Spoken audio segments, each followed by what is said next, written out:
कहानी की शुरुआत में हम एक औरत रूजा को देखते हैं जो फोन पे अपनी बेटी की आंखों के ऑपरेशन के लिए किसी से उधार मांग रही होती है, लेकिन रकम कुछ ज्यादा होने की वजह से कोई उसकी मदद नहीं कर रहा था। तभी वहाँ उसकी बेटी रेचल आती है और उसे कहती है, मॉम क्या मैं अब अंधी हो जाऊंगी? लेकिन रूजा उसे संभालने लगती है और कहती है, तुम कभी अंधी नहीं होगी, मैं हर हाल में तुम्हारा ऑपरेशन करवाऊंगी। दरअसल रेचल की आंखें कमजोर थी, उसे ठीक से दिखाई नहीं दे रही थी, जिसके बाद वो अपने हस्बैंड की फोटो देख के रोने लगती है और कहती है, काश तुम आज जिंदा होते तो हमें ये दिन देखना नहीं पड़ता। तभी वहाँ कोई उसका दरवाजा खटखटाने लगता है, जिससे रूजा थोड़ी डर जाती है और जब वो जाके दरवाजे पे देखती है तो वहाँ विचाई नाम का एक आदमी होता है जो रूजा के डैड का दोस्त होता है और वो उसे वापस थाईलैंड चलने के लिए बोलता है, क्योंकि उसके डैड का कुछ इम्पोर्टेंट पेंटिंग उन्हें बेचना था जिसकी कीमत करोड़ों में है और उसके लिए रूजा की परमिशन चाहिए थी। अब ये बात सुनकर रूजा भी मान जाती है, क्योंकि उसे भी अपनी बेटी के ऑपरेशन के लिए पैसों की जरूरत थी। अब इसके बाद जब रात को वो अपने बेटी के साथ सोई होती है तब वो उसके बेटी के पास कुछ आवाज सुनती है और जब वो उसकी तरफ मुड़ के देखती है तो उसे वहाँ एक खतरनाक भूत दिखाई देता है, जिसे देख के वो काफी ज्यादा डर जाती है। लेकिन तभी हम देखते हैं कि ये उसका एक बुरा सपना होता है। अब इसके बाद रूजा अपनी बेटी के साथ अपने डैड के घर पहुंचती है। रूजा के डैड एक फेमस पेंटर थे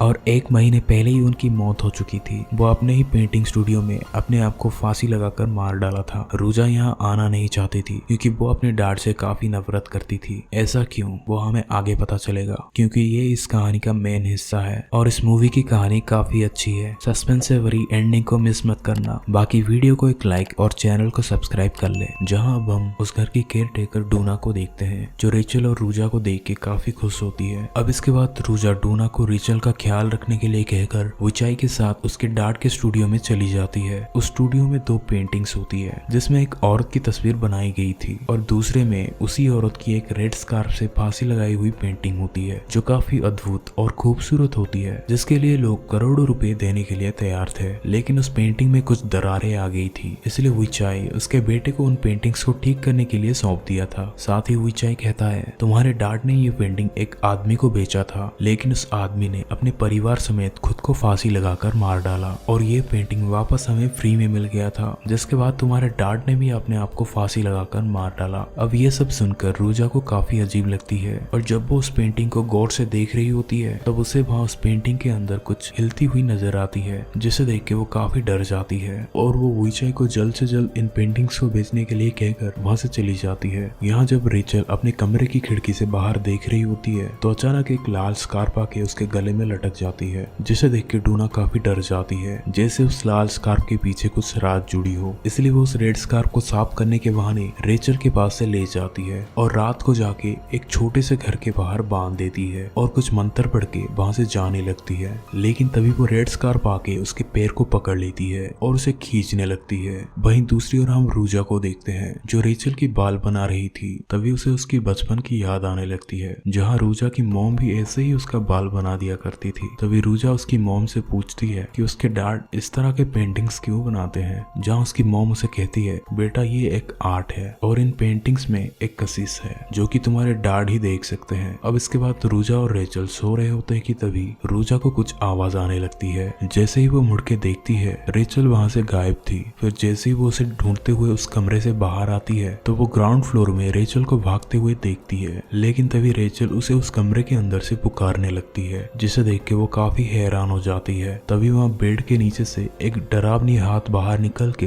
रेचल को खींचने लगती है, जिसे देख के रूजा उसकी ओर भागने लगती है। लेकिन तभी अचानक उस कमरे का दरवाजा बंद होने लगता है और इस चक्कर में रूजा का हाथ दरवाजे पे फंस जाती है और उसे चोट लग जाती है, जिससे वो चिल्लाने लगती है और तभी वो चौंक के जाग जाती है। मतलब ये भी एक बुरा सपना होता है। तभी वो देखती है अब सच में रेचल वहाँ से गायब थी, जिसे देख के रेचल काफी ज्यादा परेशान हो जाती है और चारों तरफ ढूंढने लगती है। फिर जब वो घर के अंदर नहीं मिलती वो डूना के साथ बाहर जाके जंगलों में ढूंढने लगती है और साथ ही जाके उस पेंटिंग स्टूडियो में भी देखने लगती है। यहाँ अब हम रेचल को देखते हैं जो किसी से बात करते हुए जंगलों में घूम रही थी, जो कि सिर्फ उसे ही दिखाई दे रही थी। और साथ ही हम एक जहरीले सांप को देखते हैं जो आके रेचल को काटने ही वाला होता है। तभी कोई आके उसे बचा लेता है और उसे लेके आके रूजा के पास पहुंच जाता है, जिसका नाम टिम होता है और वो अपने आप को विचाई का बेटा कह के इंट्रोड्यूस करवाता है जो उन पेंटिंग्स को ठीक करने आया था। अब रूजा रेचल को देख के काफी इमोशनल हो जाती है, साथ ही वो उसे डांटने भी लगती है। अब इसके बाद जब टिम स्टूडियो में में जाके पहुंचता है, वहाँ उसे कुछ पुरानी तस्वीरें मिलती है, जिसके बाद वो एक पेंटिंग देखता है। उस औरत की आंखों के साइड में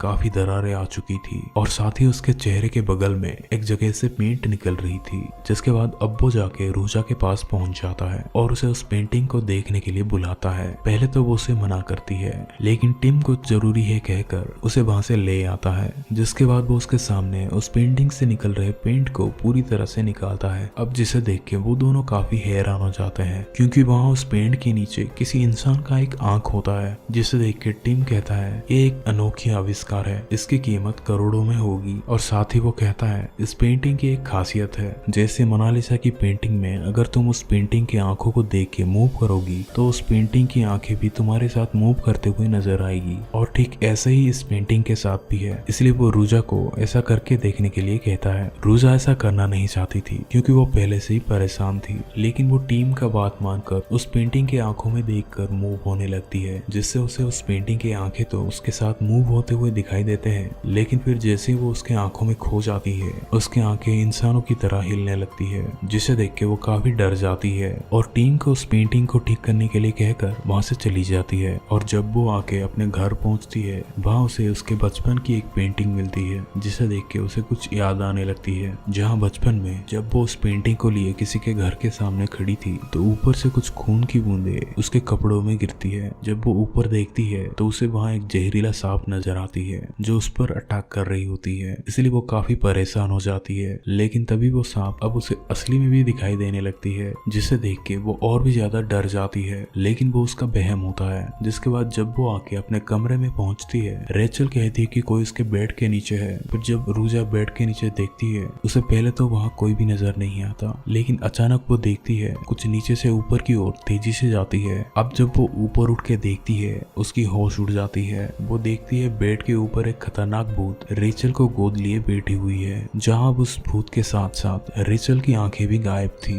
और उस भूत के चेहरे से एक सांप निकल के रेचल की आंखों में घुस जाती है और वो भूत रेचल की आंखें अपने हाथों में लिए रूजा को दिखाती है। दोस्तों मूवी में ये सीन काफी खतरनाक है, आपकी रूह कांप उठेगी। अब जिसे देख के रेचल भी काफी ज्यादा डर जाती है और तभी वो रेड स्कार्फ आके उसका गला पकड़ के उसे खींचने लगती है। अब यहाँ वो भूत रेचल को लेके बेड के नीचे जाने लगती है, जहाँ अब जैसे ही रूजा उस स्कार्फ से आजाद हो जाती है, वो तुरंत जाके रेचल को वहां से उठा के भागने लगती है। लेकिन घर में नीचे टीम आके बैठा होता है। वो रूजा को भागते हुए देख के उसे रोकने लगता है और उसे समझाता है कि ऐसा कुछ भी नहीं है, और रेचल के पैर में एक ताबीज बांध देता है जो एक छोटी सी घंटी थी, ताकि अगर कोई भूत उसे रूजा से दूर ले जाए तो वो उसका पीछा करते हुए उसे ढूंढ सके। जहाँ अब रूजा और टीम थोड़ी देर बातें करने के बाद टीम स्टूडियो में चले जाता है और रूजा थोड़ी देर के लिए सो जाती है, जहाँ वो अब सपने में उनके घर के आसपास का जंगल देखती है और उस जंगल के अंदर एक पुराना कुआं होता है और कुएं के अंदर एक कंकाल, जिसे देख के वो अब चौंक के जाग जाती है। जिसके बाद वो रेचल के साथ टिम के पास उस स्टूडियो में चले जाते हैं ताकि टिम उन्हें एयरपोर्ट तक छोड़ दे। अब वहां पहुंचने के बाद रूजा देखती है टिम उस पेंटिंग का फोटो ले रहा था, जिसपे अब रूजा उसे बाहर से बुलाने लगती है। टिम बाहर आके कहता है कि मैं तुम्हारे पास ही आने वाला था, तुम्हें चल के उस पेंटिंग को देखनी चाहिए। जिसपे रूजा रेचल को उस पेंटिंग को ना देखने को कहकर उसे उस पेंटिंग के ऑपोजिट साइड में बिठा देती है। और जब वो उस पेंटिंग को देखती है तो अब वहाँ एक आदमी का चेहरा दिखाई देता है, जिसे देख के रूजा काफी हैरान हो जाती है, क्योंकि उसी आदमी ने उस पेंटिंग को पहले खरीदा था, जिसके बाद वो अपने परिवार समेत फांसी लगाकर मर गया था। अब उस आदमी का चेहरा उस पेंटिंग से बाहर आने के बाद रूजा काफी ज्यादा डर जाती है और टीम को एयरपोर्ट तक छोड़ देने के लिए कहकर वहाँ से बाहर आ जाती है। अब जब वो लोग उस जंगलों से होते हुए वहाँ से जा रहे होते हैं, तभी अचानक टीम की गाड़ी बंद हो जाती है। वो गाड़ी वापस स्टार्ट करने की कोशिश करता है, लेकिन उसकी गाड़ी स्टार्ट नहीं हो रही थी। अब इसी बीच पीछे बैठी रेचल खिड़की से किसी को देखती है, जो कि वही भूत होती है। अब वो उसके पास आके उसे जंगलों के अंदर ले जाती है, जहाँ अब रूजा और टीम उसे ढूंढने के लिए जंगल के अंदर चले जाते हैं और अलग अलग जाके उसे ढूंढने लगते हैं। टीम उसका दिया हुआ घंटी की आवाज का पीछा करते हुए उसे ढूंढने लगता है और यहाँ जब रूजा उसे ढूंढ रही होती है तो वो एक औरत को उसी लाल स्कार्फ से एक पेड़ पर लटकती हुई देखती है और तभी वो लाल स्कार्फ आके उसके पैर को पकड़ के खींचने लगती है और लाके एक पुराने घर के पास पहुंचा देती है। यहाँ अब हम रेचल को देखते हैं जो जंगल में अकेली होती है। तभी वहाँ डूना पहुंच जाती है और उसे लेके उस कुएं के पास पहुंच जाती है,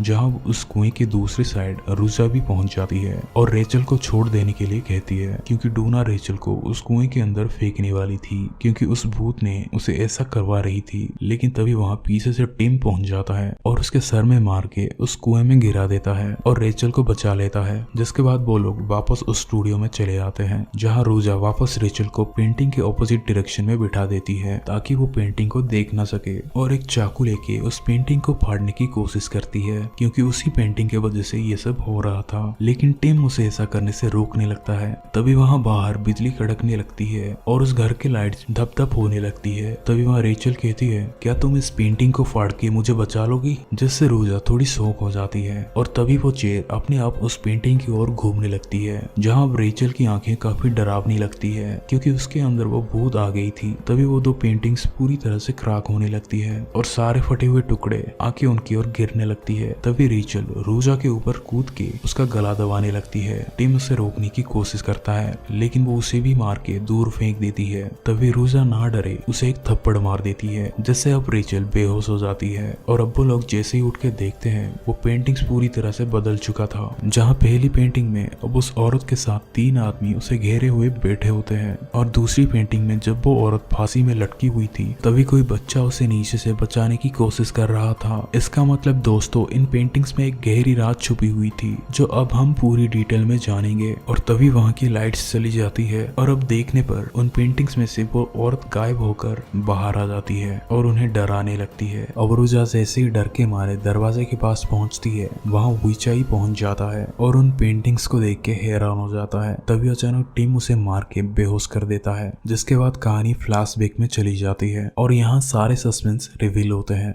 जहाँ वो पेंटिंग वाली औरत रोजा के डैड को एक रस्सी देती है ताकि वो उसे बांध के उसकी पेंटिंग बना सके। जिसके बाद उसके 3 दोस्त आते हैं, जहाँ रोजा के डैड उन तीनों को एक मॉडल की तरह उस औरत के साथ जाके बैठने के लिए कहता है ताकि वो उस नजारे को पेंट कर सके। वो तीनों उस पेंटिंग में मॉडल तो बन जाते हैं लेकिन साथ में उस औरत का शोषण भी कर लेते हैं। वो औरत रोजा के डैड का हर बात मानती थी क्योंकि वो उनसे बहुत ही ज्यादा प्यार करती थी, लेकिन रोजा के डैड उसे एक रखेल के जैसा मानते थे। उस औरत का एक बेटा भी था जो रोजा को अपने दोस्त मानता था और वो दोनों साथ में मिलकर खेलते थे। लेकिन रोजा की मॉम उसे उन लोगों से मिलने के लिए मना करती है। उसे कहती है तुम्हें अपने दिमाग में ऐसा सोचना है जैसे कि वो हमारी दुनिया में है ही नहीं, और वो उन लोगों के ऊपर काला जादू करवा के एक सांप बांध छोड़ देती है। अब एक दिन रोजा के डैड उस औरत की एक नई तरह से पेंटिंग बनाने के लिए उसके गले में एक लाल स्कार्फ बांध के उसे ऊपर लटका देते हैं ताकि वो उसकी फांसी में लटकने वाली पेंटिंग बना सके। जहाँ अब वो औरत दम घुटने की वजह से काफी ज्यादा तड़पने लगती है, लेकिन रोजा के बेरहम डैड उसका ऐसे ही तड़पने वाला पेंटिंग बनाते रहे। अब ये सब बाहर से रोजा और उस औरत का बेटा अलग अलग खिड़की से देख रहे होते हैं, जिसे देख के वो बच्चा तुरंत जाके अपने माँ को बचाने की कोशिश करता है। लेकिन अफसोस वो बच्चा काफी छोटा था इसलिए वो उसे बचा नहीं पाता। अब यहाँ बाहर खड़े रोजा भी ये सब देख के काफी डर जाती है, लेकिन तभी उसका मॉम का कहा हुआ लाइन उसे याद आ जाता है, जो कि उसके मॉम ने कहा था कि तुम्हें ऐसा सोचना है कि जैसे वो लोग हमारी दुनिया में है ही नहीं। और तभी उसकी मॉम वहाँ पहुंच जाती है। अब जिसे देख के उसकी भी होश उड़ जाती है, लेकिन वो उसकी मदद ना करके रोजा को लेके वहाँ से चली जाती है। जिसके बाद अब वो औरत मर जाती है और कहानी प्रेजेंट में चली आती है, जहाँ टीम रोजा का हाथ पैर बांध के उसके गले में एक फांसी का फंदा लटका दिया था और साथ ही वो ऊंचाई के असली बेटे को भी मार डाला था। और यहाँ हमें पता चलता है कि टिम ही उस औरत का बेटा होता है जिसको हमने अभी अभी देखा था, और वो यहाँ अपने माँ का बदला लेने के लिए ये सब कर रहा था क्योंकि ऊंचाई ने भी उसके माँ का शोषण किया था और उसी ने उस पेंटिंग को भी बेचा था, और जिसको बेचा था उसको भी टीम ने ही मारा था। अब यहाँ टीम ऊंचाई को भी मार डालता है, जिसके बाद वो रोजा के सामने ही रेचल को फांसी लगाकर उसका पेंटिंग बनाने की बात करता है। लेकिन रोजा उससे माफी मांगने लगती है और उसके सामने गिड़गिड़ाने लगती है ताकि वो रेचल को छोड़ दे, लेकिन टीम उसकी बात नहीं मानता और वो पेंटिंग करने के लिए जैसे ही अपने बैग में हाथ डालता है वहाँ एक सांप उसके हाथ में काट देता है जो उसी के बैग से बाहर निकलती है। दरअसल ये जहरीला सांप डूना ने उसके बैग के अंदर डाल दिया था क्योंकि वो पहले से ही टीम के बारे में जानती थी। अब यहाँ टीम उस सांप को गोली मारने की कोशिश करता है, लेकिन उसे एक भी गोली नहीं लगती। और इसी बीच रोजा नीचे पड़े एक कटर अपने पैर से उठा लेती है और अपना हाथ खोल के उस फांसी के फंदे को काटने लगती है। अब जिसके बाद टीम उस पर हमला करने लगता है, लेकिन रोजा भी उसका कड़ी मुकाबला करती है। वो एक कटर से उसके पैर में अटैक करती है जिससे टिम काफी घायल हो जाता है। तभी वो जाके रेचल के पास आ रही सांप को मार डालती है और जैसे ही टिम वापस उठने लगता है वो उस पर अटैक करने लगती है और उसके चेहरे पे बाहर रखी एक केमिकल डाल देती है जिससे टीम की आंखें जल जलने लगती है और उसी का फायदा उठा के वो उन दोनों पेंटिंग्स को उसके ऊपर गिरा देती है और एक शराब की बोतल उसके ऊपर फेंक के मारती है, जिस वजह से वो बोतल टूट के उसके चेहरे में लग जाती है और सारा शराब उन पेंटिंग्स और टीम के ऊपर गिर जाती है, जिसके बाद वो वहाँ आग लगा देती है, जिससे टीम के साथ साथ वो पेंटिंग्स भी जलने लगती है। लेकिन उस पेंटिंग में बने आंखें अभी भी हिल रही होती है, जिसके बाद रूजा अपनी बेटी को लेके वहां से चली जाती है और इसी के साथ ये मूवी यहाँ खत्म हो जाती है। अगर आपको मूवी अच्छी लगी तो नीचे कमेंट करके जरूर बताएं। बाकी वीडियो को एक लाइक और चैनल को सब्सक्राइब कर ले। मिलते हैं आपको अगली वीडियो में।